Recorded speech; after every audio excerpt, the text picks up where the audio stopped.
Why on earth, if your kids are acting out, would you want to blame them instead of you? Who do you love more? Do you love your kids more or yourself more? A leader takes full responsibility. They're kids, they're innocent victims of your parenting. Look at it that way. Fix your parenting, fix your leadership skills, and you'll see a big shift. If you're not willing to take responsibility for your kids' behavior, you're never going to fix it. It's unfixable if you're going to blame them. The main part is connecting and having fun with your kids, because if you're a friend and playing with them, and that they're much more likely to listen to you. Plus, you're filling up their happy bucket. Welcome to the BratBusters Parenting Podcast. My name's Lisa Bunnage. I'm a parenting coach. I'm a mom. I'm also a grandmother. And I'm Amy Bunnage, Lisa's daughter, and I handle the marketing and planning here at BratBusters. While I don't have kids, each episode will dive into parenting topics and Lisa will answer your questions. Let's get started. Okay, what are we going to be talking about today, Amy? Today's topic is dealing with defiance in kids. Ooh. What would you what would you classify as defiance? Well, defiance is when they know they've got to do it anyway, and they decide just to take a stand. So it's not so much that they just say, I don't want to. They just take a stand, and they just won't do what you want them to do, what they need to do. It's more of a thing to upset you. That's what I would call it. And I know there's so many different ways to approach it. Like, how do you see some parents approaching it? How would you approach it? Most parents try and reason with their kids, which is ridiculous. You shouldn't do that. All you have to do is this. It's all the reasoning. Children and adults, we all learn through consequences. We don't pay our taxes because the tax department says, well, you should pay your taxes. We pay because there's a consequence if we don't. We just forget that with kids. We forget that we learn through consequences. So why on earth are kids any different? So if there's a consequence for being defiant, in other words, not doing what they need to do, then they're going to stop being defiant. Plus, they're going to respect you. Now, I think that we should balance out this topic because it's probably going to be a lot about consequences and all that, but that's not the main part of your parenting. No, the main part is connecting and having fun with your kids, because if you're a friend and playing with them, and that they're much more likely to listen to you. Plus, you're filling up their happy bucket. If their happy bucket isn't full, then they're not going to listen to anything anyway. Yeah. Happy bucket. I just made that up. Yeah. How do you connect with kids? I play a lot. I'm very goofy. I play in their world. I'm very good at watching kids and observing and then joining in. So I do tend to join in their world. I might change things around once we start playing and show different ways of doing something. But I always try to join in their world. I want to be relatable. I also want to be vulnerable with kids. I want to show them that I make mistakes. I giggle. I get in trouble. That's okay too. But boy, if they are out of line, I get very quiet and very serious very quickly. Not mean, not mad, just serious. I go, oh, maybe that shouldn't have happened. I'll tell you what, here's a consequence. It gets very sort of serious. So I turn into the leader right then. But I think being a friend and playing with them is also part of the leadership. It's a very important part. Connecting is a huge part of leadership. I think that's even that little bit of like how you would have talked about it. I think some parents don't even know where to start with that. So the role playing can be helpful for them so they can see how you'd actually address it. You mean role playing? What do you mean? Like right then, how you go, it's not getting annoyed. You would just go, oh, I didn't like that. Oh, I see. You mean actually showing them what I do. Yeah. Yeah, that comes up in coaching all the time as I say, well, what you're paying for is watch how I say it and the way I look and the tone of voice. Because if I'm playing with a kid, let's say I'm playing with a kid. And then they pick up a toy and throw it across the room, which they shouldn't do. So I'm playing, let's say he's 2.5, I don't know. So if he picks something up, so I'm all fun, goofy, playing with him, right? Connecting. And then if he does something naughty, I say, oh, no, we don't do that. And then I might pick up that toy and put it away where he can see it, but can't touch it again.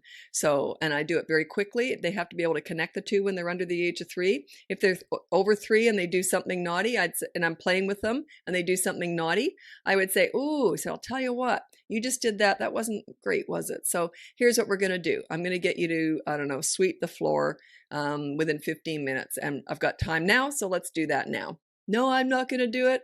but you're still just standing there timing. You're just looking at the timer, right? And then as soon as the 15 minutes is up, you say, okay, so you chose not to do that chore. So what we're going to do is 24-hour media blackout. So you always have two consequences for kids. So if they do something naughty, then you get them to do a positive action. That's the first step. If they won't do that, then you do the negative deprivation. You take something away. It could be a special treat, something that they really like to do, and you just take that away. But you never take away social stuff with friends. Like I would never take away a play date. I've actually had clients who've told me that they've taken away the kid's birthday party because they were naughty. It happens. Don't click your tongue at that. She goes, don't click your tongue. Don't judge my parents. Yeah, they just didn't know what else to do. Oh. They thought, well, this kid's been rotten. We told them because we assumed threatening was going to work. They didn't want to take away the birthday party. They said, look, if you keep doing this, there'll be no birthday party this weekend. And they're just assuming it's going to work. They don't want to take away the birthday party, but then they know they have to follow through because they threatened that. Of course it's not going to work. Threats don't work. Sorry, I'm not judging you if you've taken that away because I can imagine that would hurt. That would hurt. Yeah, it does. So yeah, I wouldn't recommend that. But I understand why you do it. I don't judge my parents. I mean, they're doing the best they know how or the best they're able to do until, when I work with them, I strengthen them up and, I'm there with them. If they do something stupid like that, I'd say, let's just laugh it off and move forward. But usually if it's something big like that, I make them make amends too. They have to do something to try and make it up to them. So I would set up another birthday party or something. A half birthday party. I'd definitely make it up to them. So yeah, it's not a matter of what you did wrong in the past. I don't work like that. Like that's a therapist focuses on the past. A counselor, a psychologist, they'll focus on the past. A coach, which is what I am, we focus on the future. So let's move forward in a positive way. So whatever you've done wrong in the past, just laugh it off and move forward. But you might have to make amends though. I forgot what we were talking about. I got yabbering on. I completely forgot what we're talking about. Do you want to have a guess or? No, I can't even guess. I completely. Defiance. Right. Yeah. Right. I just wanted to talk about the balance because I think that that's important for people to hear because this episode is probably going to be leaning heavy on like talking about consequences. So I think it's just nice to hear the other side. Well, the other side is too, you've got consequences. So if you mess up, you're on that behavior board too. If you break a rule or mess up, you've got to have a consequence too. So it's fair and equal treatment for everybody. Boy, I messed up all the time. I was always in trouble. My kids weren't. I was. Yeah. Am I right? Yeah, I do remember messing up though. Not very often. She was pretty easy. But yeah, it was definitely, it was a two-way street. For sure. They knew if I messed up, I was going to have to make amends. Yeah, my clumsiness got me in trouble a lot. Oh, she was so clumsy. And I thought, what am I going to do about this? I know she was born that way for sure. I mean, I even thought if she got vision issues, and she really was dropping stuff from a very young age. She was just clumsy. One time, I felt kind of bad about this one. I've often brought this one up. We went to like a fast food restaurant, but anyway, they had great playgrounds, right? And especially in Australia, that's a really big deal because a lot of them were indoor and it's so hot there, right? So in Australia, in the middle of summer, the malls are jam-packed because they were air conditioned. So anyway, so I remember this one time we went and I got her, it was a little cup with ice cream. So it was a coneless cone basically. So it wasn't like a full sundae, but it was this little cup, paper cup with a cone with ice cream in it. And that was a real treat. My kids didn't get a lot of junk. So it was a real treat. And I said to her, she would have been 3. And I said to her, if you drop that, you're not getting another one. She dropped it like that. Instantly on the floor, upside down, it was gone. And she didn't even say anything. She just sat back knowing full well she's not getting any ice cream. And my friend said, well, aren't you going to get her another one? And I said, no. I said, I already said she's not, that's it. So she didn't get an ice cream. I felt bad about that, but she got a lot less clumsy after that. It made her more aware of it and she was more conscious. I don't know, to this day, okay, this morning, I didn't tell you this. I was working at my desk this morning and just knocked over my coffee all over my hard drive. It's currently air drying at my home. I am fingers crossed that I didn't lose a bunch of footage. So, there might be a bunch of podcasts missing because of that, but we'll see. I didn't know that. Yeah. Anyway, I was actually more upset about the coffee though. Yeah, I know, because we're addicted to our caffeine. I don't drink coffee. I drink Diet Pepsi, and she likes coffee. But anyway, she still is clumsy. It's just a basic thing. We're all different in different ways, right? She still does have that. She has that forgetfulness. Can I tell the bike story with your dad about how he said, you know, how you're riding along and you aren't looking where you're Yeah, going? Okay, I this think was so. just funny. We were all together once, my ex-husband and the kids and that. And so he was saying, I think he'd had an accident on his bike or something. And we said, well, what happened? And he said, well, you know how you're riding your bike along and you just get in your own little head and you're not looking where you're going? And my daughter went, yeah. And my son and I went, no. Just the difference. So she obviously gets it from her father. It's not that they're not smart. They're very smart. It's just absent-mindedness, I guess is what you'd call it. Is that what you'd call it? I'm just not aware of my surroundings, is Yeah, what I think it it's a is. spatial thing. So it is something that's, I believe it's genetic. She was kind of born like that. She is better, but even like as an adult, she's been known to open car doors into her head. She's trying to get into a car. So it's just a spatial awareness thing. It's something you're just born with. But I do think if I hadn't been as strict about trying to, because I was worried about safety. That was my biggest concern. Is she just going to walk out onto a street one day in traffic? That was what I was really nervous about. So, but I do think she's more aware of it. And but yeah, we used to make a lot of fun of it too. So Anyways, I think we might get into the questions. okay, let's go. Okay, so Dustin from the United States. We have a 4-year-old who seems to think he is equal to adults and not show respect and obedience to us as parents and at pre-K. Some have wondered if he has ODD. My question is, you say the parents go on the behavior board along with the kids, but won't that continue to instill in him that he is equal with adults? He doesn't seem to understand the pecking order and thinks obeying an adult is a choice he gets to make. Oh, now, should I be tactful or should I be myself? Oh, kids are equal. They just need guidance and leadership. They are equal. I don't use the word obey. I think it's derogatory and not what I'm after. I'm after kids who make good choices for themselves. I think you need to. I can't stand the word obey. I can't stand it. And then you said, if you're on the behavior board, does it make you look weak? It makes you look strong. You want to be vulnerable. You want to show them. A leader shows how accountability works. And also, if you want your children to obey you, that's the old-fashioned authority style parenting. Okay, that's the obey. You do what I say, not what I do. That kind of thing. Like you're beyond rules. You're beyond repercussions. I don't like any of that stuff.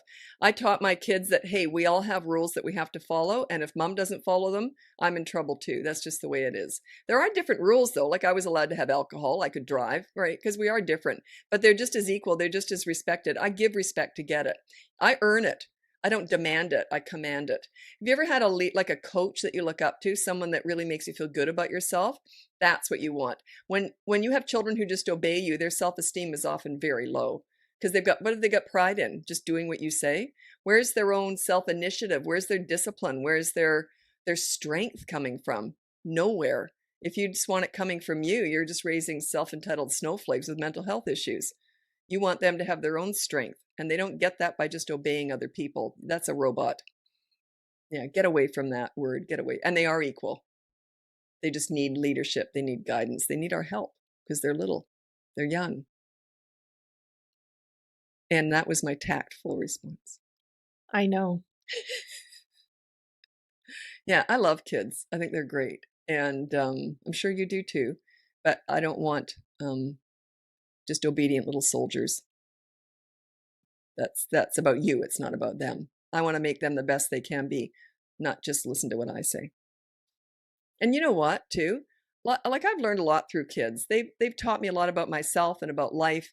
If you're open-minded and a really good listener, you might learn something from your kids. So don't expect it to be a one-way street that way. I was very open to my kids' suggestions. If they said, Mom, I think, maybe you're being unfair with that. I'd say, come on, tell me why.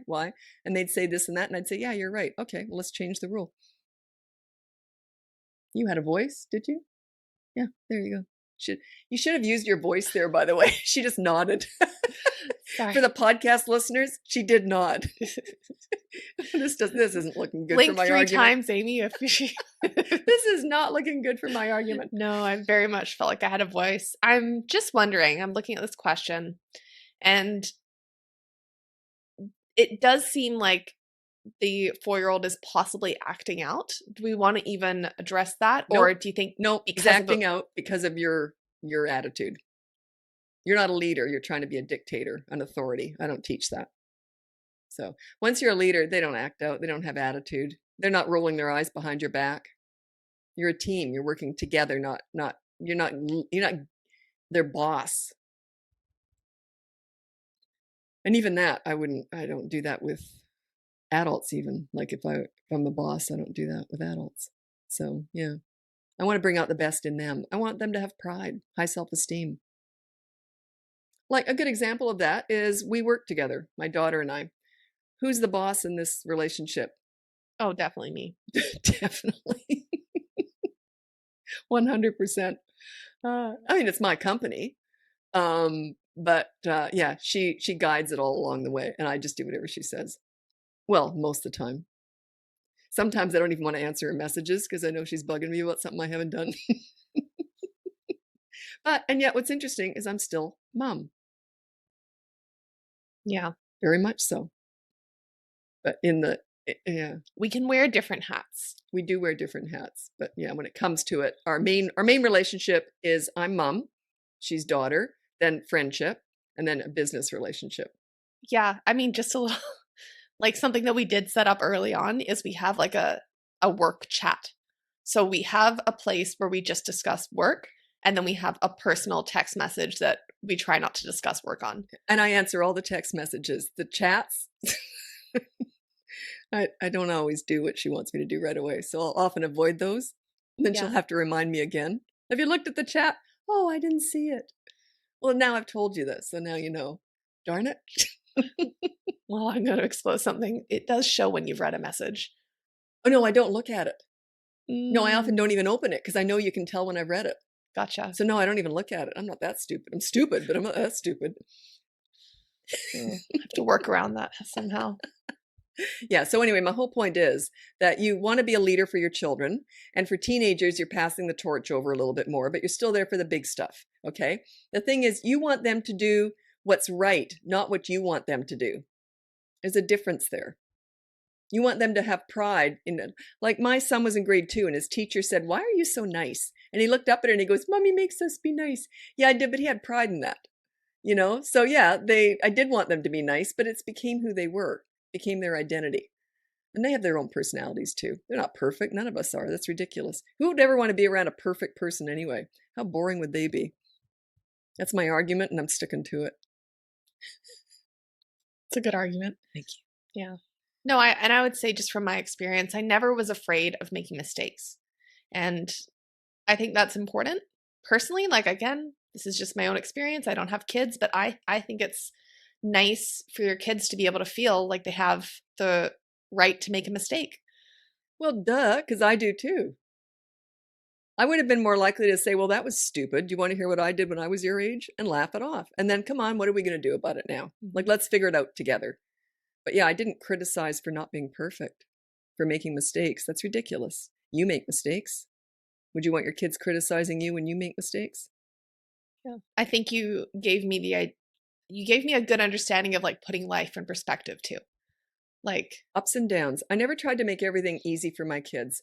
Like at home it was. At home we had a wonderful home life. We just had a great time at home.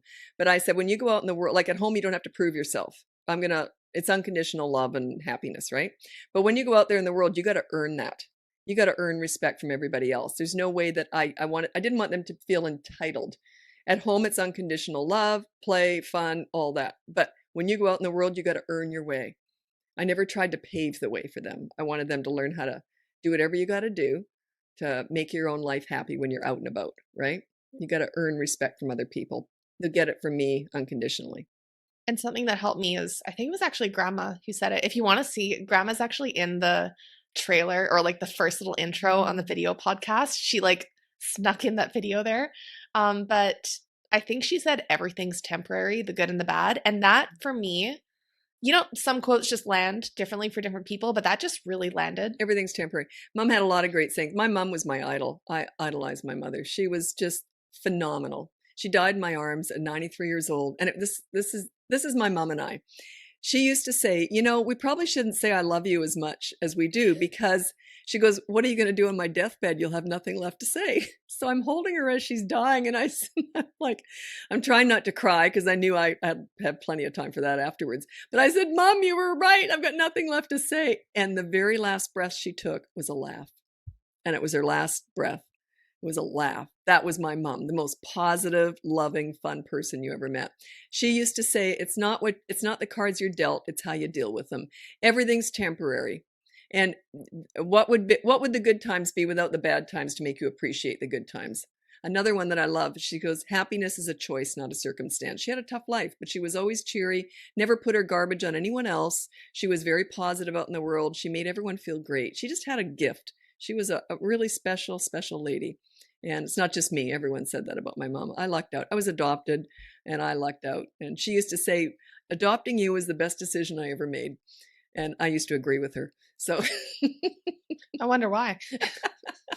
But anyway, yeah, she was a really positive person. I'd never been yelled at. I never yelled at my kids. But a lot of the reason I never yelled at my kids because I was never yelled at. But if I had been yelled at, I know that it's overcomable. Most parents do yell because they were yelled at. They see that as normal. I didn't see it as normal. To me, it was horrific to be yelled. I'd never been yelled at. So to me, it's like I'd rather be stabbed or beaten. Like to me, it was just awful because I had no resilience to it. None. But yeah, kids do build a resilience to it, but my kids didn't because they were never yelled at, and I never did. But yeah, most parents yell because they don't know what else to do, and they were yelled at. So give yourself a break if you do. Just learn better. That's all I teach is what to do instead of yelling, and everything else. I know we went off on a bit of a tangent, but we're talking about defiance. Yeah, but I actually remembered. Yeah. I just thought it was important to put that in there. Well, I think these little spiels that I go off on, sometimes they're more important than the topic anyway, because there's a lot of like, I get asked these questions that really it's not what I teach anyway. I don't teach about kids with ODD, ADHD. They're all the same to me. We're just all people. We all want to be loved. We all want to have fun. We all want to feel safe to make mistakes. We all want to feel heard. So it's all the same stuff, regardless of what challenges or defiances or oppositional defiant disorder, whatever you want to call it. It doesn't matter. It's all the same needs, basically. Just maybe a little bit upped in some situations. Some kids are more challenging than others. Some adults are more challenging than others. It's just a temperament. Okay, should we go into the next question? I guess so, sure. So Sonia from Australia, please shed some light on how to handle children who are unusually defiant. This may be a neurodiverse child, in brackets gifted or ADHD, or a child with oppositional defiance disorder. Of course, these children can't all be lumped in the same basket, but we have a highly gifted 6-year-old who doesn't respond to consequences. Discipline is like water off a duck's back, and when a consequence is enforced, she will usually decide to continue on with the desirable behavior regardless. Even though she is a lovely and kind child, she dances to the beat of her own drum and doesn't respond to authority. As parents, we find this really takes away our control and we resort to yelling and anger. Do you have any strategies for us? All I would ask is what's she like at school? Is there any mention of school? Darn it. Chances are she's better at school, I'm guessing, which normally they are, especially if they're gifted. They figure out you get more with honey than you do with vinegar at school. So if she's truly gifted, she'll figure that out, and she's probably very good at school, which means she knows how to be good at school. She knows how to be good, which means she respects the teacher, but you just haven't earned it yet. You got to work on yourself. Everything starts and ends with you. Work on yourself. So, and my son was labeled gifted and he had no problems with behavior. So, that was because of me. It's all you. Everyone wants to label their kids, but it's not about that. It's about you. I worked with all those kids. You think I ever got an easy one to work with? Not once, not ever in 50 plus years. No one ever handed me an easy kid and said, oh, here you go, Lisa. They always would hand me the challenging ones, teenagers, whatever, and say, good luck with this one. I got all the oppositional kids because that's what I was. I was a behavioral mentor, right? So and I didn't have a problem with them because I'm a leader. Everyone wants to blame the kids and label them. That's passing the buck. That's not taking responsibility. That's not leadership at all. I managed to get respect with all those toddlers, kids, teenagers who were oppositional. Was it me or was it them? Did I just luck out and get them on a good hour every single time all those 50 years? No, it was me. So yeah, don't blame the kid. Look in the mirror. I teach parenting. I don't teach kidding. I don't fix kids. I fix and teach parents. It's all you. That's what a leader is. A leader leads. When I was working with kids and if they ever acted out under my care, I always would think, what am I missing here? What am I doing wrong? I never blamed the kids. I don't work that way. Even if it was them, I only saw them for an hour a week. I often had to get things sorted out again at the start of the session because I hadn't seen them in a week. So we'd have to, what's that called? Level off or whatever, adjust, like get them back to where I had them. And, but I always thought, what am I missing? A leader takes full responsibility. They're kids. They're innocent victims of your parenting. Look at it that way. Fix your parenting, fix your leadership skills, and you'll see a big shift. I've never not been able to get respect with a kid or a teenager. So is it me? Is it leadership? Or is it the kid? You want to blame, and it's interesting because parents want to blame their kids. I find that fascinating. Why on earth, if your kids are acting out, would you want to blame them instead of you? Who do you love more? Do you love your kids more or yourself more? Why are parents so quick to blame their kids and so defensive when I suggest it's them? I find that unrelated. I can't even relate to that. Why is it so easy for you to blame your kids for their bad behavior and yet you get mad when I blame you? I get that I don't get that in coaching ever. They already understand it's their leadership or lack of it. But why would that happen? I find that I can't comprehend it. I've never had a good answer for that. I don't know why you would do that. Unless you love yourself more than your kids. Why would you do that? I want you to think about it. I think you do it just because it's socially acceptable. I think that's why you do it. You don't think about it, but hopefully I've got you thinking about it. That's what I'm trying to shake you up here. That's what I'm doing. And I have no tact. We all know that by now. But I'm just saying what I'm thinking, because if you're not willing to take responsibility for your kids' behavior, you're never going to fix it. It's unfixable if you're going to blame them. She always gets this look when I go hard like that. She's like, oopsie, should I edit this out? No, I'm thinking, is it even my place to add something in?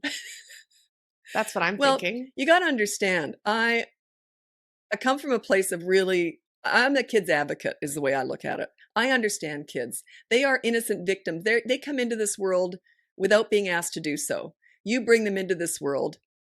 So they're the innocent victims of you, me, society. They are the victims of that. They are formed by us. Okay, they have some basic tendencies, yes, but their behavior and social skills and manners, that's all us.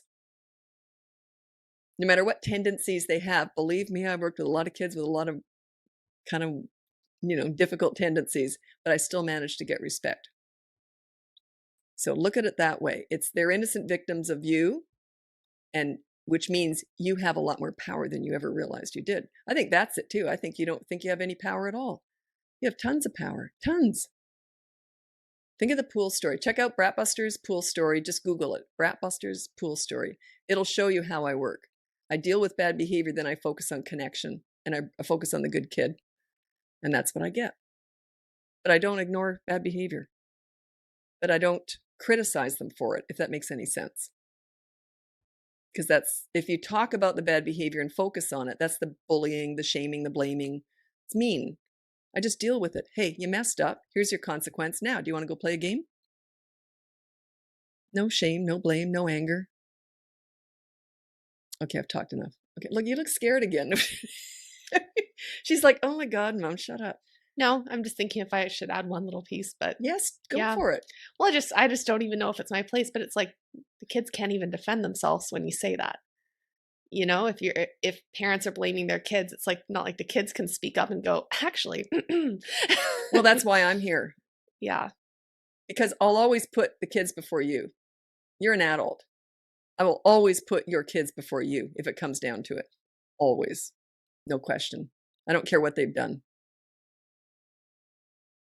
Because I feel very strongly that I'm their voice. I just get kids. I always did. I just understand them. I can think of every single age, and I can remember the way I was thinking when I was little. I was thinking about this. I remember This is so weird. It's kind of a long story, but am I allowed to throw a story in here? Okay. I got in trouble. I hated getting in trouble. I was 3 years old and I went to, I guess it was called preschool or something. I don't know. Anyway, it was the first time I'd ever been around, like in a school kind of environment. Anyway, and at the end of the day, my mom came to pick me up, and I remember the teacher was smoking. This would have been 1963. The teacher was smoking, talking to my mom about me. And I was listening, of course. And she goes, "You're going to have to talk to Lisa." And my mom was shocked because I wasn't a troublemaker type, never had tantrums or anything. And she said, "Can you please tell Lisa that I'm the teacher? She is not the teacher." My mom was shocked. And she said, "What?" And because I didn't have siblings my age, my brother was like 16 years older. So we weren't fighting over Barbies or anything. So mom had never seen this in me. She didn't know I had this in me. Anyway, and I didn't know how to communicate it properly to my mom. She goes, "Well, are you telling the kids what to do?" And I said, "Yes," but I didn't know how to, you know what had happened? I remember it like it was yesterday because I got in trouble for it.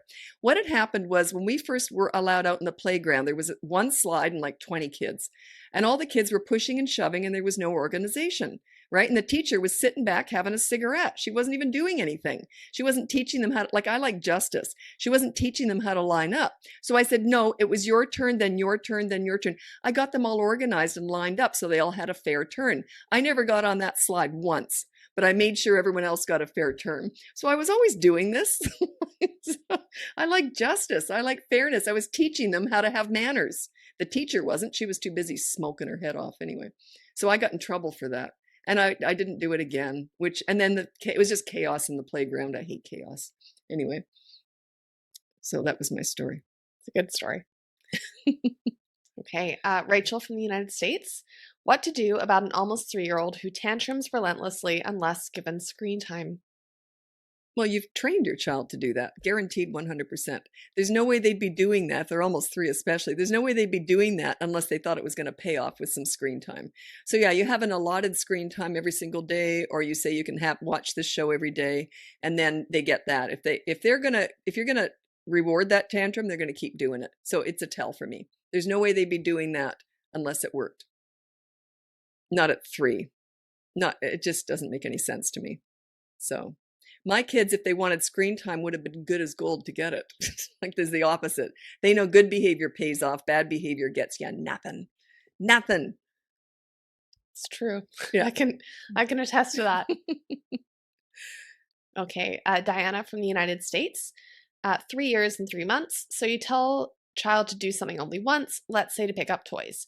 Then remove a toy if your request isn't followed. If the child isn't fazed by the removal of said toy and picking up toys still remains undone, then what? If it's bedtime, you can't wait to be asked for something and then use the "as soon as you" technique. No, it's not what I said. Like, you ask the kid to pick up toys. Well, this is just not a rule. It's not. What I would say is put a rule on the behavior board and say, pick up 10 toys within 10 minutes of being asked to do so.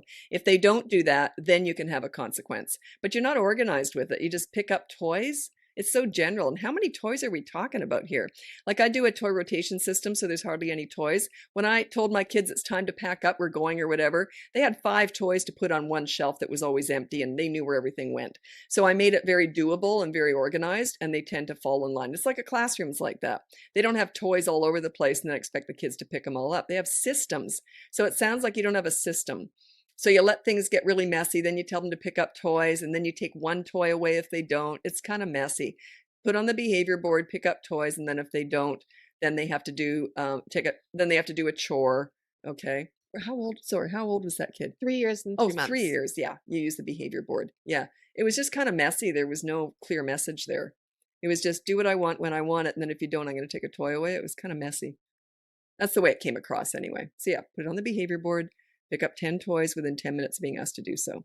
And then if they don't, then there's a consequence. But check out the behavior board. Check out BratBusters behavior board on bratbusters.com. It'll explain how you do it. It's free. It's a mini course. So you can check that out. Even as an adult now, I love systems. But we all do. It would be like, if you had a job, let's say, well, the 9 to 5 is kind of it's dated now, but let's say you had a 9 to 5 job, but the boss said, oh, well, you can come in whenever, so long as you do your 8 hours. Well, how would that work? Like you come in at 2 to 10 or, it's not a system. It's just a suggestion. Like pick up toys. It's a suggestion. It's not a system. So, but yeah, adults operate under systems also. Yeah, We all do. the ambiguity of it all just makes it more confusing. Can you please not use big words with me? The vastness or the No, I meant the word listen. I don't know what that means. I know what ambiguity means. It was the word listen. I was having problems with that one. Very funny. Thank you. Okay, Amanda from the United States. I was watching a live on YouTube and you said, tell toddler we're going to get dressed and then it's time to go. And if they say no, you take them and you grab them and go. Do you do the same for a 4-year-old? Or is that something you would put on the behavior board? I think my 4-year-old enjoys the wrestle to get her clothes on before leaving. No, I would just say get dressed within 5 minutes of being asked to do so. It would go on the behavior board. When I said just grab them and go, if you really have to go, you're going to have to grab the 4-year-old in their underpants. I remember once my son was 12 years old and he was goofing around before school, and I don't nag. I knew this was going to happen. So he's goofing around before school, and then I said, okay, off we go. Because we left at 8 o'clock every morning, whatever it was. So my daughter and I are going, and she's laughing, I'm laughing. And he comes running down the hall because he knows I'm leaving. Like, I'm not waiting for him. So I'm leaving and I'm laughing. And he's running down the hall with his bag, and his bag was already packed. He'd done that much, but he hadn't got dressed. So he's running down the hall in his pajamas, carrying his uniform down the hall on a hanger. So he gets in the car and we're all laughing. He's laughing at this point too. It's only like a 5-minute drive and he's got to get dressed in the car. I wouldn't have sent him out to school in his pajamas. Oh, no, I might have. No, I would never do that. So we're driving to school and I said to him, if I see that seatbelt loosen just once, you're in trouble, mister. And we were cracking up. So he got dressed in his uniform without loosening the seatbelt. And by the time we got to school, he was just finished getting dressed. So yeah, I believe in systems. And that was a fun one. And normally, I might have waited for him at times, but I thought, let's have a bit of fun with this. And he didn't argue. We were all cracking up. So yeah, systems, routines, habits, they are especially important for children because you're teaching them how to do this. And school is very good at that. They teach them, everything's written up for one thing. You look on the classroom walls and the doors, there's always something, a chart up telling them what's necessary, what time. And then they have a big clock. Then they have alarms that go when it's time for lunch. So it's all systems. We don't have to live every single minute by a system, but yeah, they relate very well to systems because children love predictability, especially when it's stuff they don't want to do. When it's fun stuff, they don't mind a surprise, but no one likes a surprise chore or duty. By the way, you get to pay your taxes. Yay! No one wants that. So save the surprises for Disneyland, etc. But yeah. I think that's good advice. What is? I save the surprises for the fun stuff. Don't surprise them with time to get your shoes on, time to scrub the floor, time to put toys away. Yeah. Let them know when it's going to happen. After we finish our homework, then you pack up the toys, then we have bedtime routine, and there's fun in there too, but have a routine. And then the thing is, you got to work to get respect. You got to earn this leadership stuff. I worked my butt off to get there. And I did it with all kids, my own kids. I put in the time, I put in the effort and the time. And then once you're there, then you can fudge stuff, let stuff go. But I never would have let any disrespect go.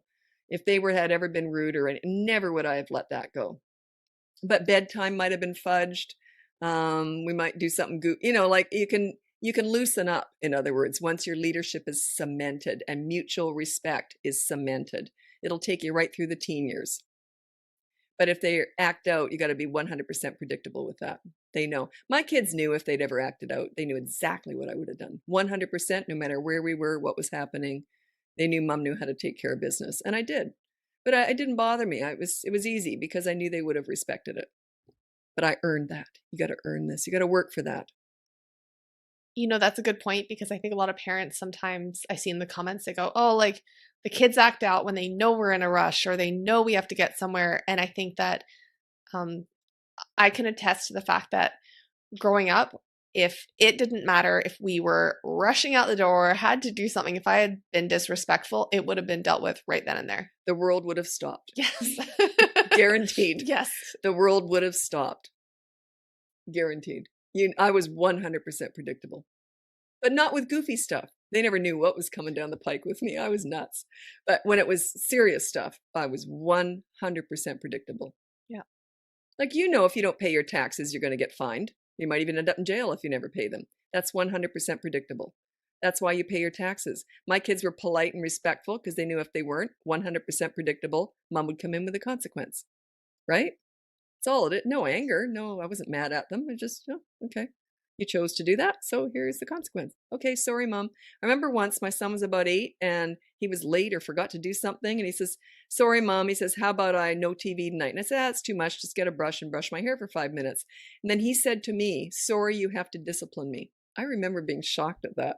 He apologized. And plus I was getting my hair brushed. I was thrilled with it. But sorry, you have to discipline me. Wow. Imagine a kid apologizing for you having to discipline them. That was how rare it was. But I earned that. I worked for that. I earned it. That's what I teach. I teach you how to do. Anyone can learn this. And I want to also talk about something that came up a few weeks ago, I think it was, is that a lot of clients were saying to me in a row, they said, yeah, but I'm not a born leader. I'm not a leader either. In my personal life, I'm not. Okay, you don't have to be a born leader. Although, by the way, I was running that preschool, I guess maybe I had some of that in me. But anyway, in my personal life, with my inner circle, I'm a follower. So I don't like leading. I find it boring. So my daughter loves it. She loves to be in charge. So even if I'm out without her somewhere, I ask her what to do. Where should I wear? What should I order? So yeah, she loves it. I hate it.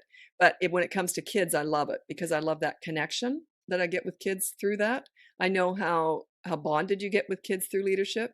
I want that relationship. I want that connection. Okay. Next question is Mackenzie from the United States.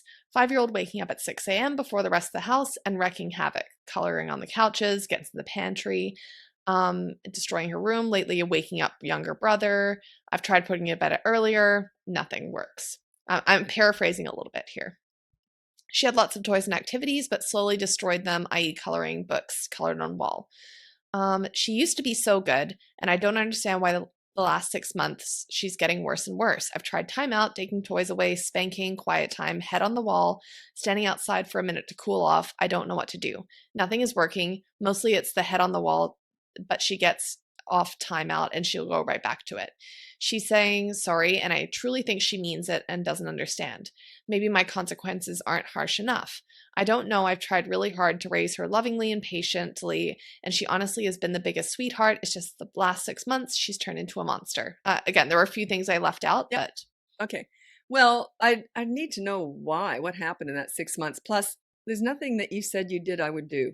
Except I think you said consequences, but I don't know what all your consequences were mean. I didn't like them. I don't like head on wall. Do you imagine if you messed up at work and your boss did that? Get your head on the wall. It's demoralizing. It's humiliating. Spanking, I don't do.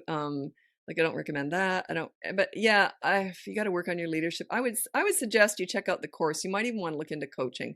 Check out the boot camp course. It's at BratBusters.com. It's not about the 6 a.m. There's a lot going on there. It's not just about her waking up early. There's a lot going on. So I can't assess that. I don't know.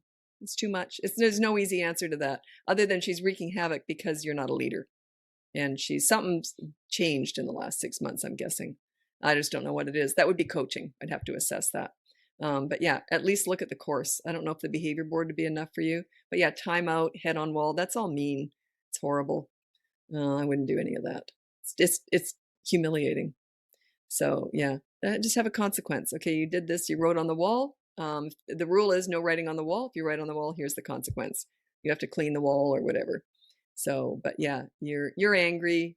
She doesn't respect you. It's kind of a bit of a poop show right now. So yeah, work on your leadership skills and you'll see things start to shift and change. Those are all the kids I worked with, by the way. Parents would tell me how impossible the kid was, and they were great with me because I made them feel good about themselves. That's the pool story. That's the pool story. Look it up, BratBusters pool story. Just Google it. That's the pool story. I worked with all those kids. we have one final question. Okay. So Maria from Mexico.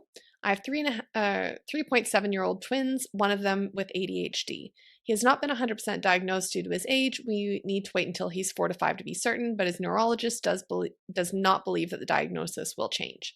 He has been very defiant with us, which is mainly because of his disorder, but we think this shouldn't be an excuse to do whatever he wants. How to continue the methods that you share with us in neurodivergent children. We have had no problem with his brother. It's all the same. Those are all the kids I worked with. They're all alphabet kids. ADHD, WXYZ. That's all the kids I learned this from. It's structure, routine, calmness, connecting. That's it. I don't know how to answer that. It's all the same. They're no different. Those are the kids that taught me how to do this. They taught me. And I learned how to do this. I was 11. I figured it out. I was volunteering in daycare centers. And at 11 years old, what a weirdo, eh? My friends were all out going to the corner store. I was hanging out in a daycare center. And they even asked me, they said, how do you do that? They want to be with you. You're fun, but they listen to you. Okay. I use connection and consequences. So it's no different. And they didn't have diagnoses back then. This is like in 1971, I would have started doing this. And they didn't have diagnoses for ADHD, not in a big way yet. It was coming in. It was. They'd called them just hyperactive kids or whatever, or kids who were very easily distracted. That was very common. But yeah, those are all the kids I learned this with. They taught me this. They love structure. They love routine. They love you to be predictable too. They love it when they know if they're going to get in trouble, you're going to come in exactly the same way every single time. They love that because then they learn not to do that behavior because they don't want that. And what I did, I had no leverage with kids when I was working with them. So I would just take away Fun Lisa for like 30 seconds or something. I would just stop playing. I'd say, oh, didn't like that. I'll tell you what, I'm just going to stop playing for 30 seconds. They hated that. But I never made them feel bad, if that makes any sense. And also, I think you said, I can't remember which kid this was. She says she's sorry. Don't get pulled into that stuff. That's garbage. Not this one. Oh, it was another one. I didn't touch on that though. When they said, oh, she says she's sorry or he says he's sorry. So what? It doesn't mean anything. Lots of people who do horrible things apologize. So the word sorry doesn't mean anything to me. It's okay. You might want to get a sorry out of them because everyone wants to hear it. But I'd rather hear, oh, okay, I know what I did was wrong. Here's a consequence. How about I do this for you, making amends. But yeah, don't put too much weight on I'm sorry. I've known people who say you're sorry, and the kid goes sorry, and then they keep doing it again and again and again. There's no lesson in saying I'm sorry. There's no lesson in it at all. Like sorry, and they might feel bad about it, but will not stop them. Guaranteed, will not stop them from doing it again. There's no lesson in it whatsoever. They're just saying what you want to hear in the moment to shut you up, basically. That's all that means to a child and an adult too, usually. Maybe just touch on the idea, because I know neurodivergent children, like that's a very broad topic. It's too broad. I can't possibly, and those are all the kids I worked with though. They all had all these diagnoses, but because I work on connection, right? Connecting with them, getting their respect, they're looking to me for guidance. That's what happens. They will slip up more than other kids though, for sure. But I'm still there to get them back on track. When you're a leader, they look to you for guidance. That's what you want. They want to please you. It's a natural instinct to want to please the leader because you make them feel good about themselves. Yeah, neurodivergent, it's like saying feisty or thinks differently or the black sheep. They're all too vague, too broad. I just want to touch on, like, there are some cases though that you would say like maybe you'd need to learn more about. Well, if they do have special needs and you predict that there are some special needs, that would be coaching. Yeah, I deal with a lot of children with special needs and different things, but we're just talking neurodivergent. It can be potentially on the scale, but when people throw that out there, it usually isn't. Just want to touch on autism. Very good. No, she's always, autism's. Yeah, autism's. Because I know that sometimes people put those together. So if they are special needs, in other words, if they will not be mainstreamed in school, I would call that special needs. So those are the kids that I've worked with a lot of those kids too, and parents who have kids that are special needs. So that would be a little bit different. But if they are going to be mainstreamed and they're doing fine in daycare, they're doing okay, and the teachers, they'll usually tell you pretty early if they think your kid's going to be mainstreamed or not, or need some special assistance. So, but yeah, I can't assess all that right here. I don't know. I'd have to, plus even when I work with those parents of kids, I make sure those kids have therapy going on. They have different, ABA, all these different things that they have taken care of. But I just teach parent-child relationships. So I can teach that regardless of what's going on with the kid or the parent. Sometimes I'm working with parents who have special needs and have children who don't. That's another whole thing. But that's all coaching. I have to get to know you. And anyway, okay. Okay, that was everything. Okay, perfect. I feel like we touched on a lot of stuff. I do go off on tangents, but you're telling me that you like that. And if you don't like it, you can tell me that you don't like it. Basically, these podcasts are for you, and whatever you want to hear is sort of what we're putting out there. But I do have to throw in a bunch of what you need to hear too. Sneak it in. I sneak it in. Okay, I think we'll wrap it up for here, and we'll talk to you again soon. Bye now. Thanks for tuning in. If you're ready to dive deeper, check out BratBusters.com to learn more about the behavior board, parenting courses, and private one-on-one coaching with Lisa. If you've enjoyed the show so far, we'd love it if you could take a moment to follow, rate, and review us on your favorite podcast platform. Your feedback helps us reach more parents just like you. The information provided in this podcast is for general informational purposes only and is not intended as a substitute for professional advice. Lisa is a parenting coach, mom, and grandmother. She is not a licensed psychologist or counselor. Her services do not replace the care of psychologists or other healthcare professionals. For a full disclaimer, please visit BratBusters.com/disclaimer.